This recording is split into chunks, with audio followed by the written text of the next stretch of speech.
Muy buenas, queridas y queridos oyentes. Viene un año con sueños y desafíos.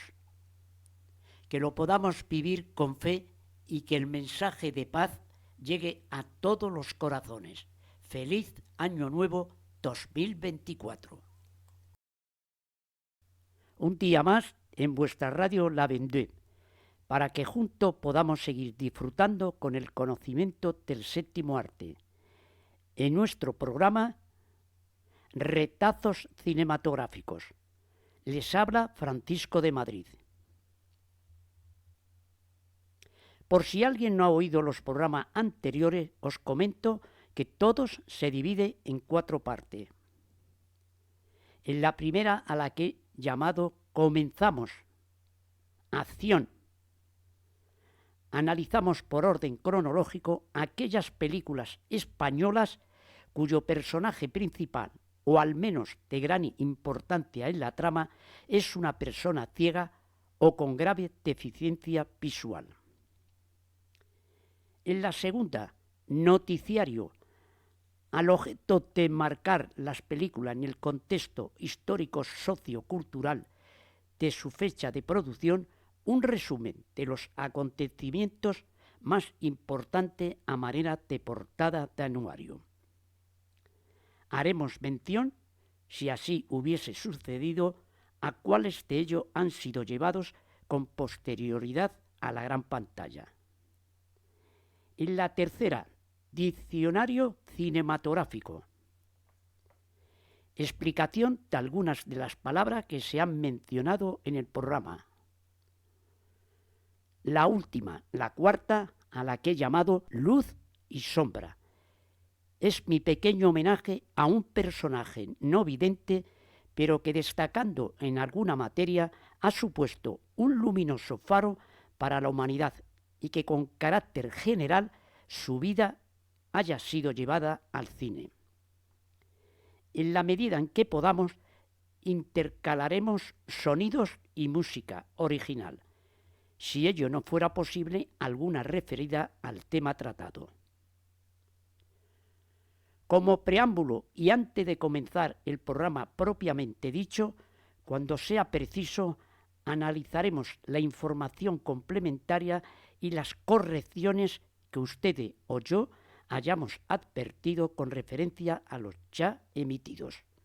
A esta sección la he llamado Rebobinemos. Siempre terminaremos el programa con una frase alusiva al tema tratado como reflexión final.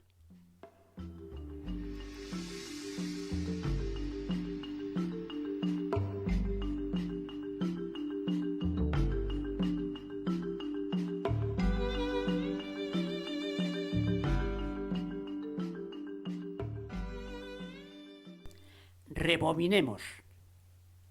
En el programa anterior, por cuestión de duración de los contenidos, omitimos explicar en qué consistió el código Hays, al que hicimos referencia al hablar de la censura cinematográfica.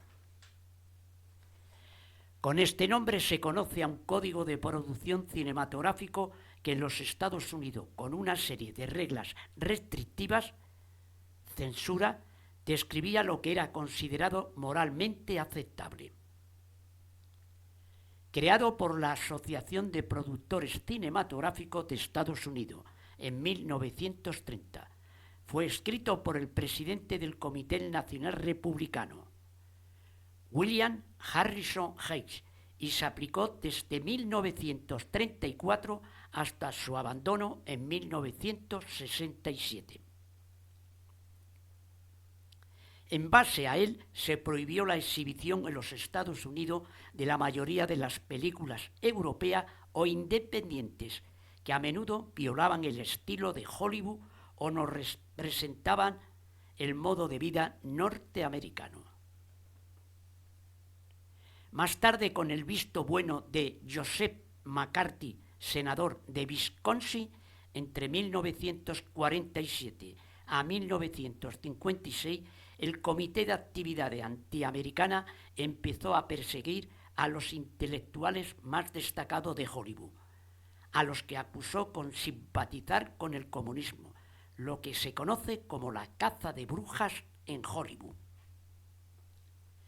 Consciente de que iba a ser llamado a declarar, Charles Chaplin se exilió a Europa, en Suiza, y ya nunca más volvió a pisar los Estados Unidos. La caza de brujas tuvo una resonancia mundial inmediata. Cabe recordar que en la película de Berlanga, Bienvenido Mr. Marshall, de 1953, el personaje del alcalde de Villar del Río, encarnado por el genial Pepe Isbert, sufría una pesadilla en la que era llamado a declarar ante el mencionado Comité de Actividades Antiamericanas.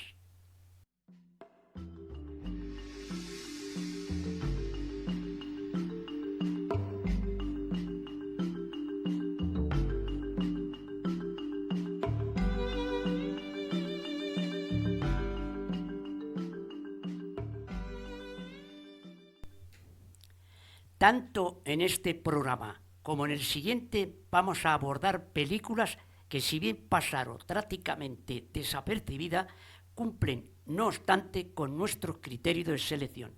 Su protagonista es una persona ciega. Así que comenzamos. Acción. ¿Y tú quién eres? Fue realizada en 1942. Por lo que evolutivamente le corresponde este programa, aunque no fue estrenada hasta el 29 de mayo de 1944 en el Cine Capitol de Barcelona y al día siguiente en el Cine Capitol de Madrid, de conformidad al volumen F4 del catálogo del cine español de la Filmoteca Española. Drama dirigido por Julio de Fleischner. Fue rodada en los estudios Rotense de Madrid con música de Ramón Usandizaga y fotografía de Francisco Izzarelli. Sus protagonistas son Olvido Guzmán, que hace de María Isabel, y José Nieto como Pedro, el ciego. Olvido Guzmán fue una actriz infantil en una época en la que todavía no habían proliferado los niños prodigio. Contaba apenas 15 años cuando se puso delante de las cámaras como protagonista. En ella fundamentalmente destacaba su bonita voz, según las críticas de la época. Su carrera cinematográfica, no obstante, fue muy corta, pues se reduce únicamente a 2 películas. La que hoy analizamos y que contenta estoy, ambas de 1942. Y con el mismo director.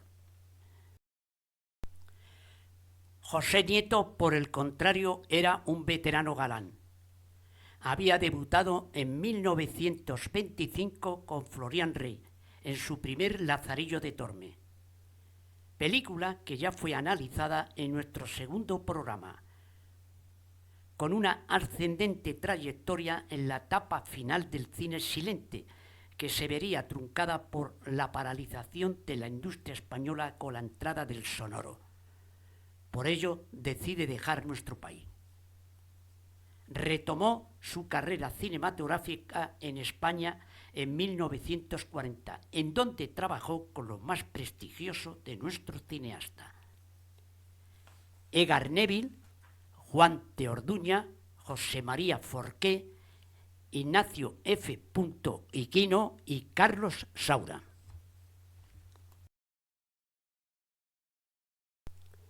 Un inciso para una información curiosa.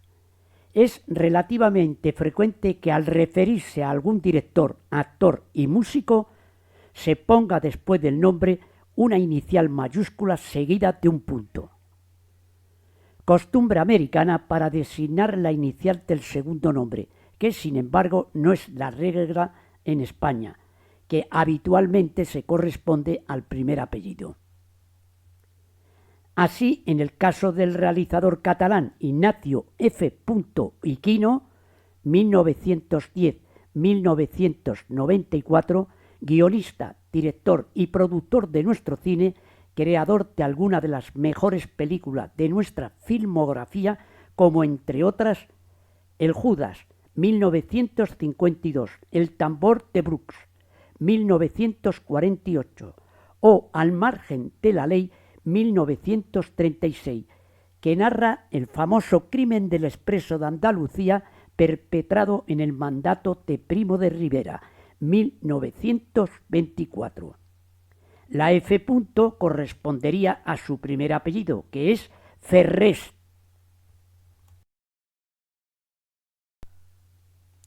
Junto a Olvido Guzmán y a José Nieto completan el reparto de ¿Y tú quién eres? Mari Delgado en el papel de actriz, José María Seoane como el doctor y Manuel Bermúdez como el empresario. Mari Delgado había empezado a trabajar muy joven en el teatro. Su carrera cinematográfica se desarrollaría principalmente en los años 40, volviendo al campo escénico finalizada esta década. Despegando con el En poder de Barba Azul, de Julio Bux, de 1940, el éxito le llegaría de la mano del director Rafael Gil, con quien trabajaría en todos los títulos de su mejor etapa, destacando especialmente en Huella de Luz, 1942. Memorable, asimismo, sería su actuación en El crimen de la calle de Bordadores, de Edgar Neville, 1946. Muy bien considerada por la crítica, nunca alcanzaría gran resonancia popular, posiblemente porque desde el principio alternó papeles principales con secundarios. José María Seoane Buján, actor de relieve interpretando sobre todo obras de teatro clásico. En el cine, aunque su filmografía es extensa, no llega a alcanzar la misma importancia, ya que solo encabezaría un reparto. En Mariona Rebull, de José Luis Saint-Heredia, 1947, por el que recibiría el premio del Círculo de Escritores Cinematográficos al mejor actor del año. Lamentablemente no he sido capaz de tener acceso a copias de esta película, como tampoco a alguna de las canciones de Olvido Guzmán, por lo que no puedo poner ni la banda sonora de la película ni sonido perteneciente a la misma. Para antes de iniciar su sinopsis y para después de finalizarla, he elegido un fragmento de Ichayá, La sombra, del autor de la música don Ramón Usandizaga Soraluce, 1889-1964, conocido director de orquesta y compositor vasco. Fue director del Conservatorio de Música Donostiarra y fundador de la Orquesta Sinfónica del Conservatorio, lo que simultaneó con la dirección de la Cátedra de Conjunto Instrumental e Historia de la Música y Estética. En buena medida contribuyó a completar la obra de su hermano José María, considerado junto con Jesús Guridi el padre de la ópera vasca y fallecido prematuramente a los 28 años. Ramón Usandizaga, además de la banda de esta película, compuso de las películas Qué contenta estoy y El doctor Cañamón, todas ellas dirigidas por Julio de Fleischner en 1942. Escuchamos al coro Encanto interpretando Ichaya, La sombra, de don Ramón Usandizaga.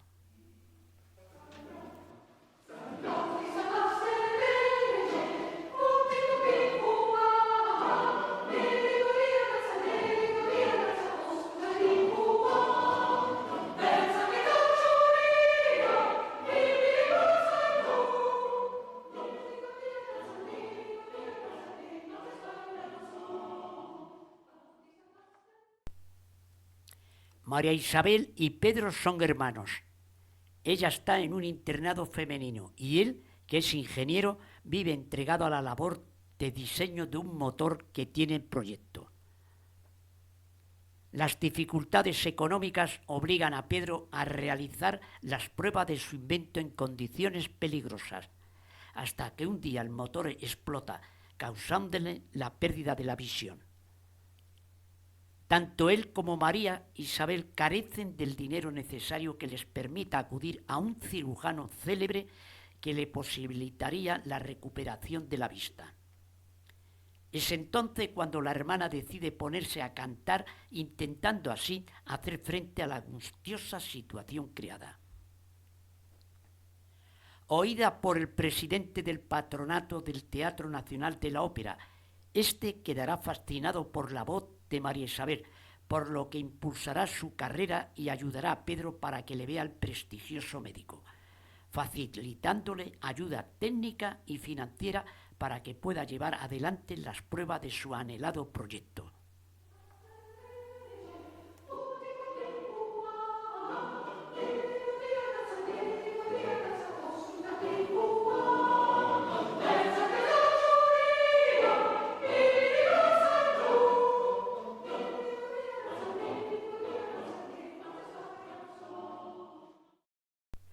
Julio Fleischner-Ross, conde consorte de Gomar, fue un deportista destacado, introductor del hockey en España y campeón de automovilismo. En la década de los 30 fundó junto a su hermana María Luisa la empresa Fono España, pionera en el campo del doblaje. Debido a su físico trabajó como galán en papeles secundarios con Benito Perojo. En la década de los 40, como hemos podido intuir en lo hasta aquí expuesto, desarrolló como Julio de Fleischner una actividad intensa en la dirección cinematográfica, si bien en realidad ninguna de sus películas lograse un éxito especialmente reseñable. Finalizamos este bloque haciendo una brevísima referencia al fotógrafo de nuestra película ¿Y tú quién eres? Francisco Izzarelli, fotógrafo italiano, empezó en 1932 como ayudante de operador y en 1935 como ayudante de fotografía. En España hay que destacar su participación en la coproducción italo-española Sin novedad en el Alcázar, de Augusto Genina, 1940, en la que trabajó en colaboración con Vicente Seratrice y Juan Stallic.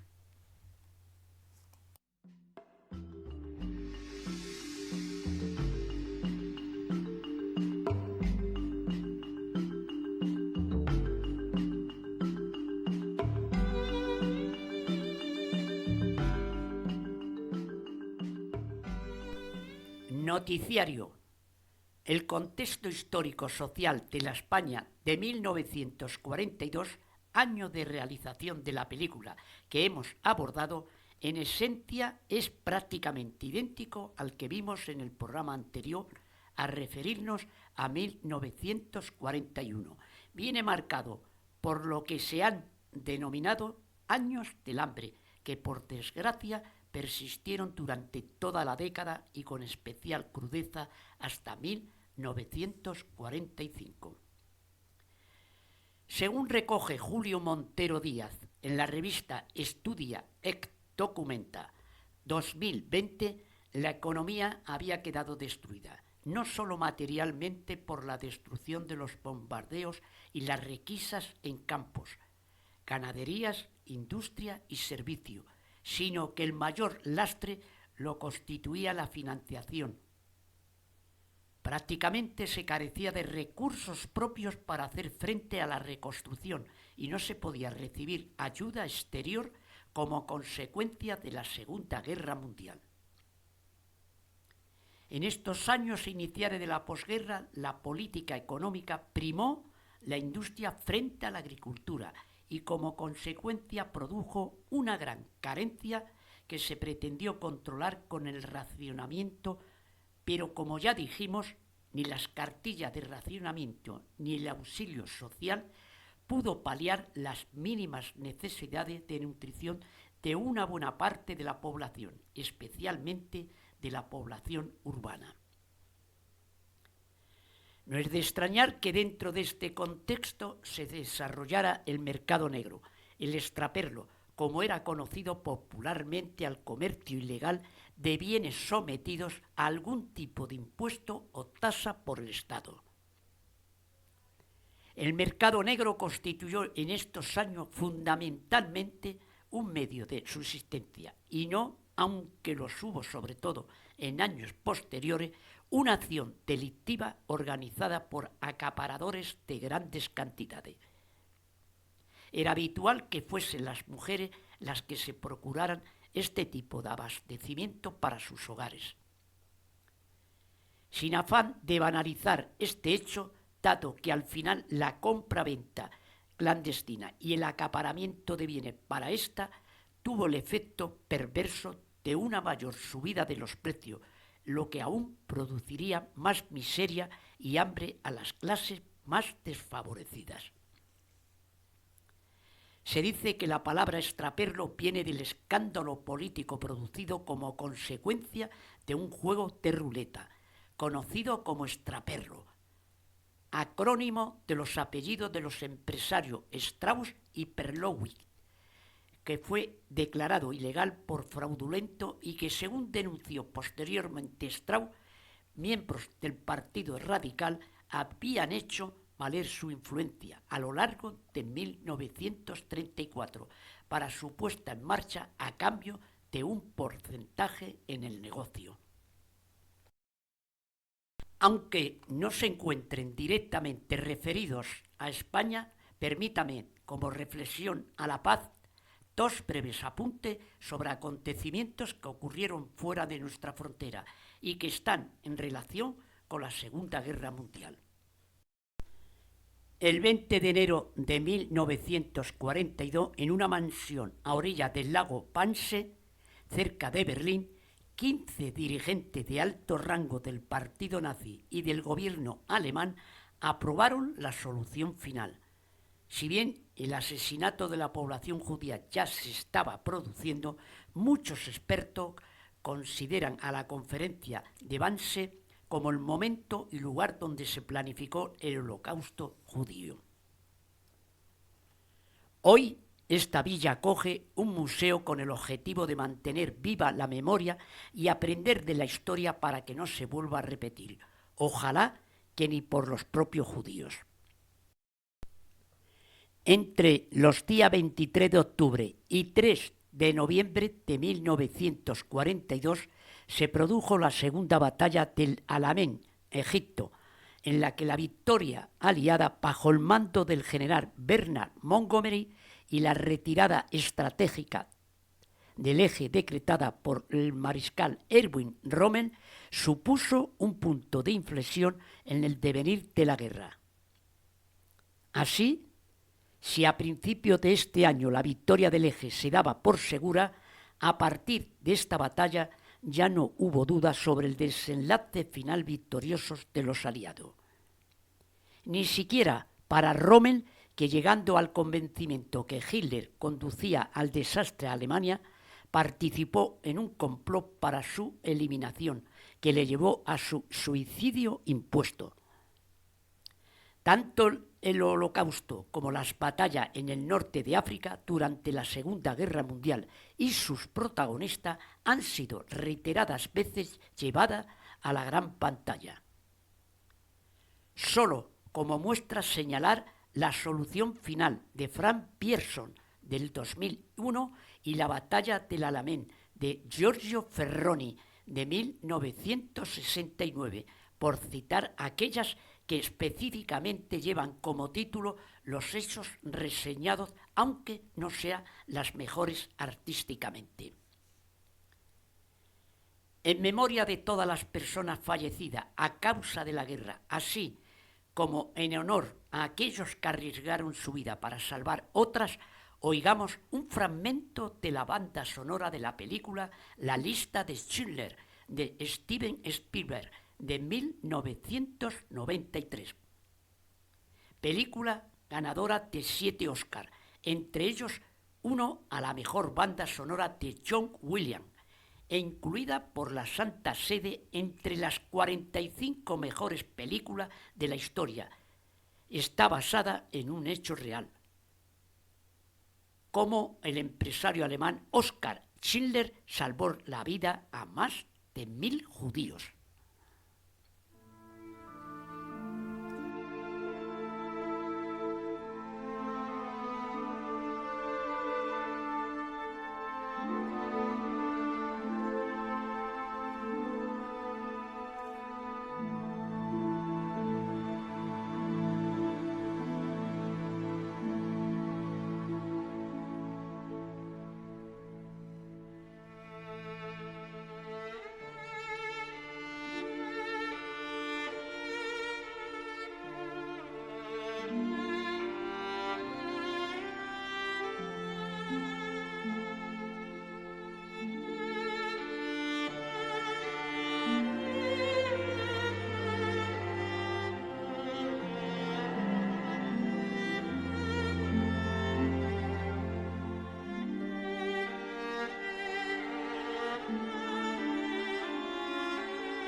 El 5 de enero de 1942, en el Palacio de la Música de Madrid, se estrena la película Raza, realizada por José Luis Sáenz de Heredia, sobre un argumento de Jaime de Andrade. Como ya en nuestro segundo programa dejamos documentado, detrás de este seudónimo se encontraba el propio Francisco Franco. En ella se saltan los ideales de la grandeza histórica de España. Con música de Manuel Parada de la Puente, autor de la música del Nodo, de quien hablaremos en el próximo programa, y fotografía de José Aguayo. Desde mi punto de vista, lo más destacable es el sistema de sonido español Lafon Selgas, apellidos de sus creadores, Alberto y Ezequiel, el primero ingeniero de camino y el segundo doctor en ciencia. De acuerdo a la información recabada del artículo firmado por Perseo en la revista Blanco y Negro del año 1933, ambos habían emprendido en el Instituto Nacional de Física y Química de Madrid una serie de investigaciones sobre el sugestivo tema de la inscripción fotoeléctrica del sonido en la película cinematográfica. En 1934 habían conseguido construir un prototipo de aparato con el cual se sonorizaron en Madrid varios documentales. Un año más tarde se rueda en los estudios de Aranjuez un remake de Currito de la Cruz, de Fernando Delgado, 1936, primera película de largometraje entre cuyos títulos aparece sistema sonoro Lafon Selga. No obstante, la copia se encuentra perdida. 15 años de investigación y experiencia justifican que este sistema sonoro español fuese conocido y valorado en los medios científicos y técnicos internacionales. En un resumen muy burdo, podríamos decir que este sistema es una reproducción fotográfica del sonido. Fallece el poeta Miguel Hernández de tuberculosis un 28 de marzo de 1942. Tenía 31 años. Recordar algunas de las obras de este poeta perteneciente a la generación del 27. El rayo que no cesa, viento del pueblo, cancionero y romancero de ausencia. Y anterior a estos títulos, su primera publicación en 1933, Perito en Lunas.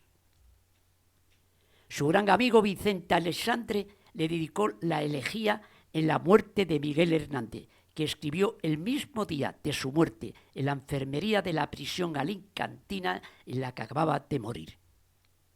Recordar que la elegía es una composición poética del género lírico en la que se lamenta la muerte de una persona u otra desgracia y que no tiene una forma métrica fija.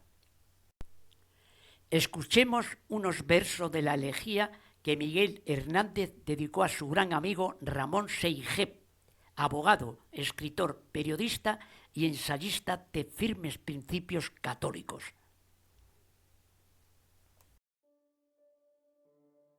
En Orihuela, su pueblo y el mío, se me ha muerto como del rayo Ramón Sige, a quien tanto quería.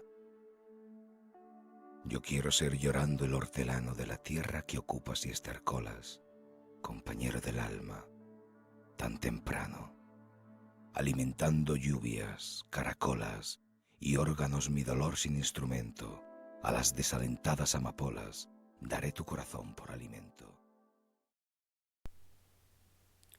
Nuestro Premio Nobel de Literatura de 1989, Camilo José Cela, nacido en Iría Flavia, La Coruña, 1916, y fallecido en Madrid, 2002, publicaba en este 1942 en una modesta editorial de Burgos, después de un generalizado rechazo, su novela La familia de Pascual Duarte, fundadora del género denominado tremendismo. Narrada en primera persona, su personaje solo conoce la violencia como recurso para hacer frente a las calamidades que la vida le ha ofrecido desde la cuna. La novela fue llevada al cine por el realizador Ricardo Franco en 1976. Su título, Pascual Duarte.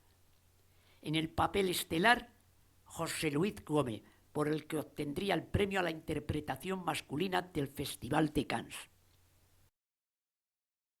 Por ley de 12 de diciembre de 1942 se crea el Seguro Obligatorio de Enfermedad, SEO, el primer régimen de protección de enfermedad de carácter obligatorio establecido en nuestro país, cuyo fin era la protección de los trabajadores o productores y de sus familiares, calificados en la norma como económicamente débiles, en casos de enfermedad común y maternidad, y una indemnización económica por la pérdida de la retribución derivada de los riesgos anteriores. La falta de financiación conllevó la imposibilidad de hacerla efectiva hasta septiembre de 1944, por lo que la atención sanitaria permaneció hasta entonces con carácter general en manos de la beneficencia de ayuntamientos y diputaciones, con la existencia de hospitales destinados a atender determinadas enfermedades, en especial infectocontagiosas y a las personas indefensas. Por su parte, determinados colectivos contrataban la asistencia sanitaria a través de las igualas, esto es, el pago de una cuota mensual, y obviamente existía la medicina privada para aquellos que se podían permitir pagarla.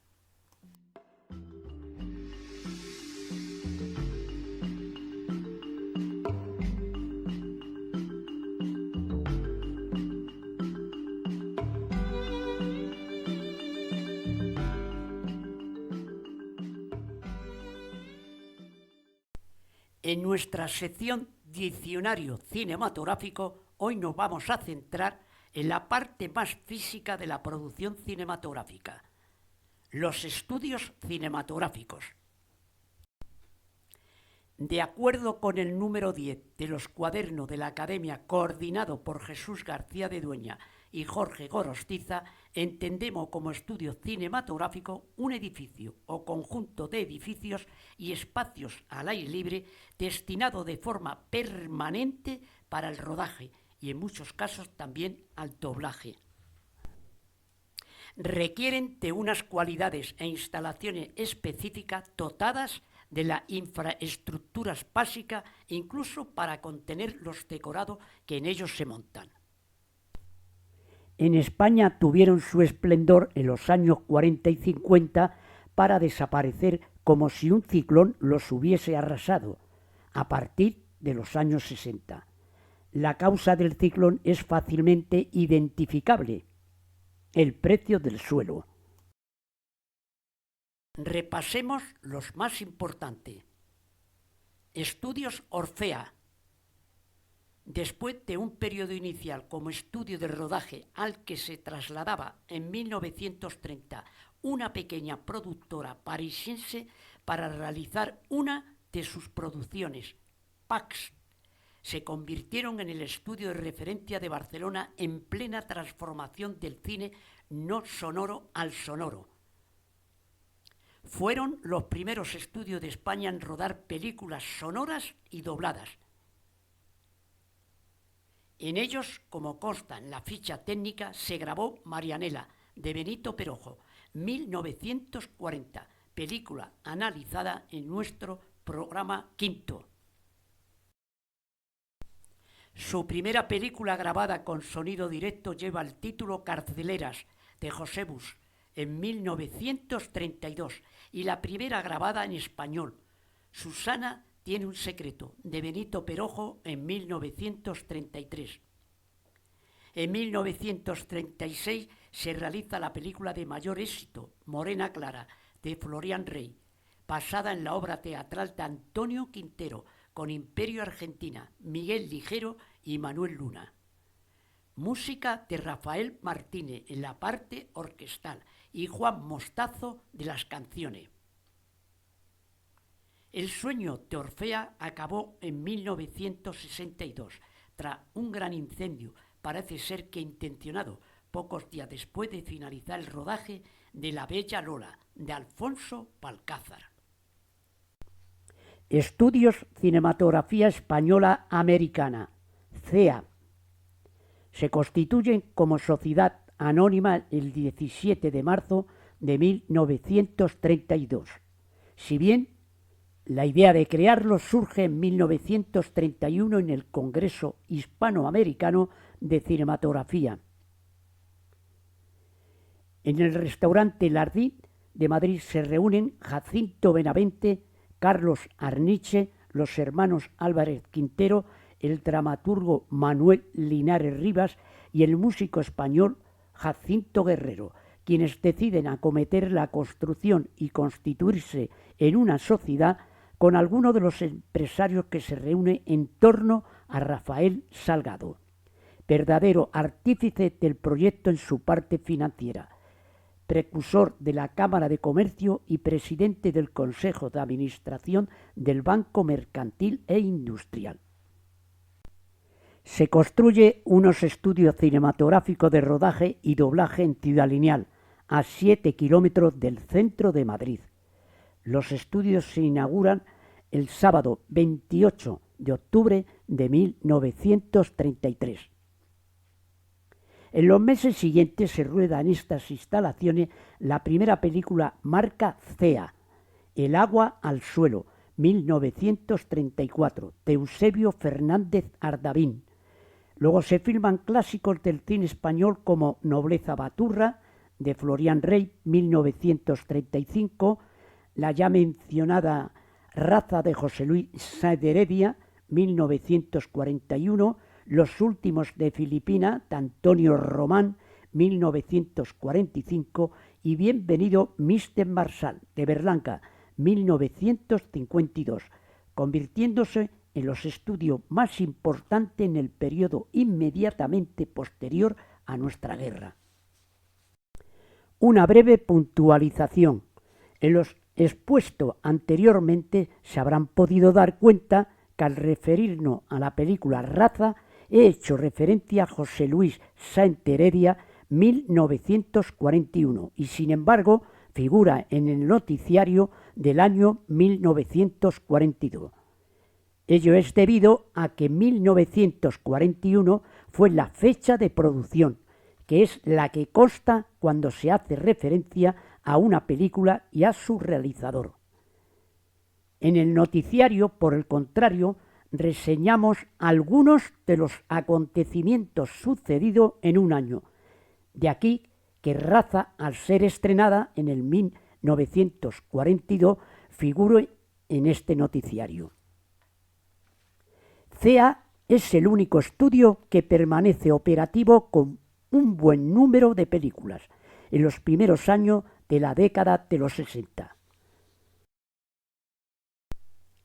Se clausuran el 11 de noviembre de 1966, después de estar prácticamente monopolizados por el rodaje del Doctor Zhivago, de David Lean, en 1965. Coproducción italo-británico-estadounidense, basada en la novela de Boris Pasternak, 1957, Premio Nobel de Literatura. La película obtuvo 5 premios Oscar, uno de ellos a su banda sonora compuesta por Maurice Jarret. Oigamos un retazo del conocido tema de Lara, correspondiente a la versión original de la banda sonora de la misma.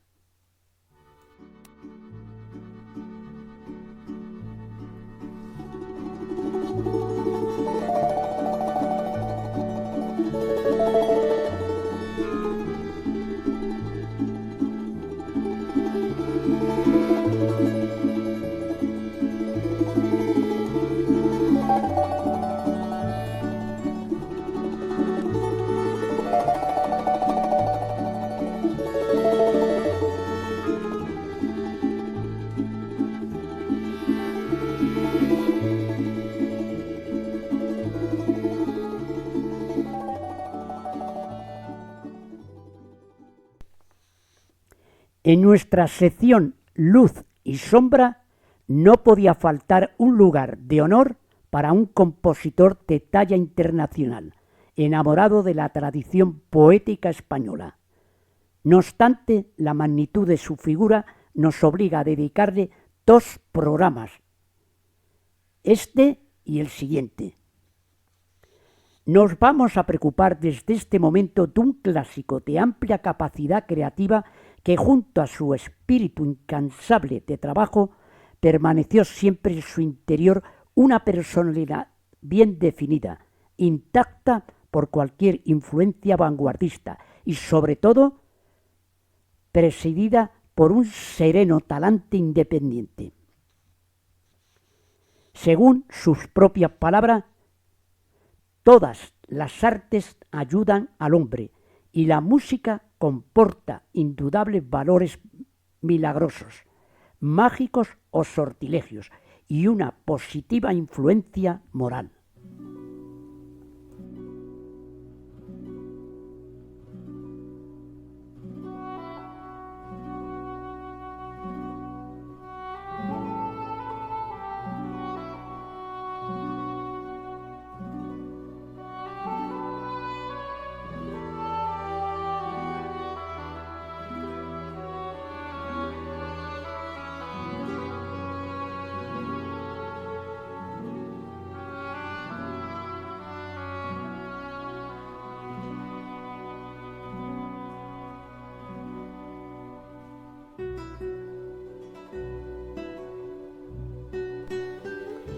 El ciego compositor español que transformó su alma en música.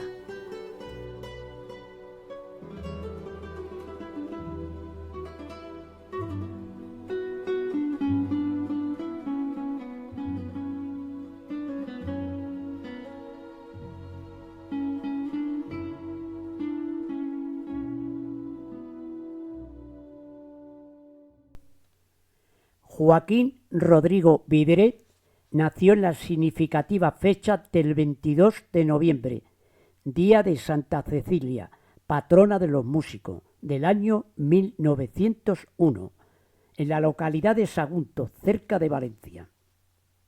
A los 3 años, una epidemia de difteria le priva de la vista, lo que obliga a la familia a trasladarse a Valencia para que Joaquín pudiese acudir al colegio de niños ciegos para empezar su formación. Según sus propias palabras, la pérdida de la vista le puso en el camino de la música. A los 9 años inició sus estudios musicales estudiando solfeo, violín y piano. Con 16, armonía y composición, con profesores del Conservatorio de Valencia. Así fue la esencia de su arte, incondicional a una sólida formación. En 1927, siguiendo la estela de sus antecesores, Albéniz, Granados, Falla, Turina, se traslada a París para estudiar en la Escuela Normal de Música, donde recibe el magisterio de Paul Ticas, en primera instancia depurando cada vez más un estilo genuino y ortodoxo. Las clases, que tenían lugar martes y jueves, duraban 2 horas. Paul Ticas, escéptico, ingenioso, burgués culto, era el ideal de Joaquín. Sus años de aprendizaje se montaban sobre una personalidad que lo más íntimo venía ya hecha para Paul Ticas. Rodrigo era el mejor músico de sus alumnos españoles. En París conoce a la pianista turca Victoria Cami, hija de padres judíos sefarditas, con la que contrajo matrimonio en Valencia un 19 de enero de 1933. La luna de miel la pasaron en Aranjuez. Su recuerdo siempre permaneció vivo. Victoria constituyó una pieza básica en su vida tanto personal como profesional. En 1934, ya instalado en Valencia, compone Cántico de la Esposa, con letra de San Juan de la Cruz, dedicado a ella. Con el apoyo de Manuel de Falla, Rodrigo consigue la beca Conde de Cartagena, que le permitió volver a París y recibir las últimas clases de Ticas. Retomando las palabras del propio Joaquín Rodrigo, de Paul Ticas aprendí a juzgar con ecuanimidad a los demás, aunque en sí mismo era severo, y sobre todo, no se lo agradeceré bastante, me enseñó a amar la música. Paul Ticas en el fondo era dulce y bondadoso, aunque tratase de enmascarar esas virtudes. 5 cursos pasé en su clase como alumno. Después, junto a Victoria, seguimos como oyente hasta 1935, fecha de su muerte, a causa de un ataque de corazón cuando acababa de cumplir 70 años. Su muerte le conmueve profundamente. En su recuerdo y como homenaje, en este año de 1935, Rodrigo le compuso Sonada de Adiós. Escuchamos un fragmento de Sonada de Adiós con el maestro Rodrigo al piano.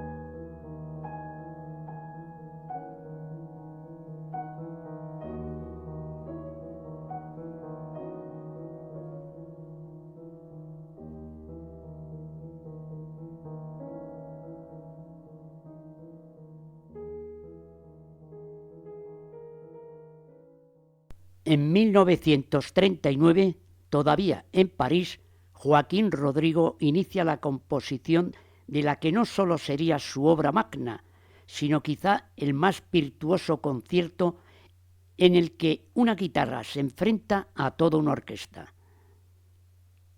Sin embargo, fue en el momento más doloroso de su vida, la muerte de la que iba a ser su primera hija, y mientras su mujer se recuperaba en el hospital. Joaquín, en su casa del número 159 de la calle Saint-Jacques, sin poder dormir, repetía una melodía al piano, en parte atendiendo a una petición que su amigo el guitarrista Regino Sainz de la Maza le había hecho. Una pieza especial donde la guitarra tuviera todo el protagonismo. Pero volvamos a dejar que sea el propio maestro quien nos lo cuente. Oí cantar dentro de mí el tema completo del adagio de un tirón sin vacilaciones. Enseguida, sin apenas transición, el del tercer tiempo. Rápidamente me di cuenta de que la obra estaba hecha. Nuestra intuición no nos engaña.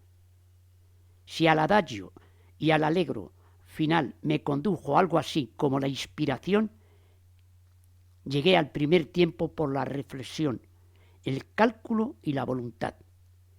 Terminé la obra por donde debí de haberla empezado. Ese segundo movimiento, el adagio, el más conocido, parece ser que es una oración a Dios. Por un lado, le reprocha que su hija haya nacido muerta y por el otro, le implora que salve a su esposa. Según explica el guitarrista Pepe Romero, gran amigo y conocedor de su obra. Ese mismo año, cuando estaba a punto de estallar la Segunda Guerra Mundial, el matrimonio cruzó frontera española con un poquísimo equipaje, pero con un manuscrito escrito en braille, de valor incalculable. El concierto de Aranjuez, composición musical para guitarra y orquesta. Ya en España, y con motivo de la convocatoria por parte del Ministerio de Educación del Premio Nacional de Música para galardonar un concierto para piano y orquesta, Joaquín Rodrigo pone punto final a este concierto recibiendo por él tal galardón. Su dedicatoria: Sagunto, mi patria chica, a cuyas ruinas he dedicado este concierto. Su estreno se produjo el 9 de noviembre de 1940 en el Palacio de la Música Catalana de Barcelona, con la Orquesta Filarmónica de Barcelona, dirigida por César Mendoza y con el guitarrista Regino Saiz de la Maza como solista. La obra se estrenaría en Madrid el 11 de diciembre de 1940 en el Teatro Español bajo la dirección de Jesús Arambarri y asimismo con Regino Saiz de la Maza como solista. Poco después, el 27 de enero de 1941, nacía la única hija del matrimonio, Cecilia. Un año más tarde, Rodrigo compone uno de los más importantes de su amplio repertorio, Concierto heroico para piano y orquesta, injustamente olvidado por muchos, tanto músicos como aficionados, precisamente atendiendo a una petición que en 1933 le había hecho su paisano y amigo el pianista Leopoldo Querol. Escuchemos, aunque siempre por desgracia muy brevemente, al pianista ucraniano Roman Rekak, interpretando el largo del citado Concierto heroico para piano y orquesta de Joaquín Rodrigo.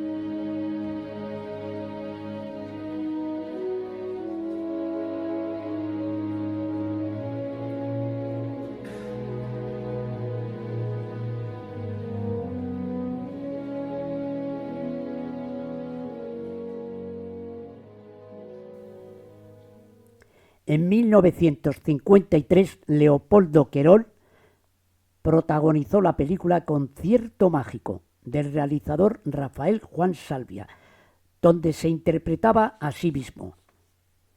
Rafael Salvia, aunque con una extensa actividad como director, 1953-1975, desarrolló fundamentalmente su carrera como guionista.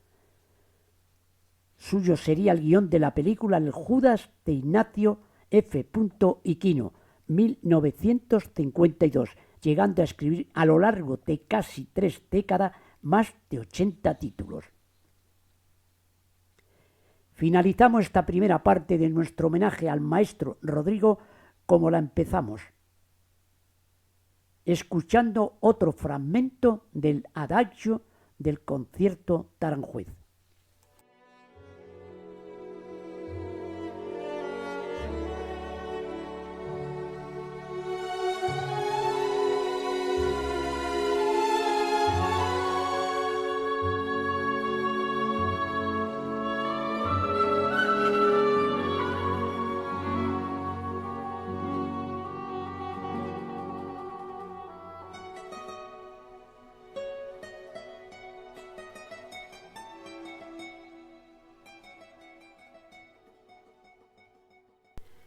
Antes de despedirme os recuerdo un correo electrónico: retazoscinematográficos@gmail.com. Os lo repito, todo junto y en minúscula: retazoscinematográficos@gmail.com. Estaría encantado de recibir cualquier sugerencia, información o pregunta que en relación con este programa me quisierais hacer llegar. Hasta el próximo programa, si Dios quiere. Como reflexión final os dejo una frase del maestro Rodrigo. Picasso necesitaba una mujer desnuda en la habitación de al lado para inspirarse. Yo tengo a mi lado una mujer vestida, Victoria, a la que debo todo.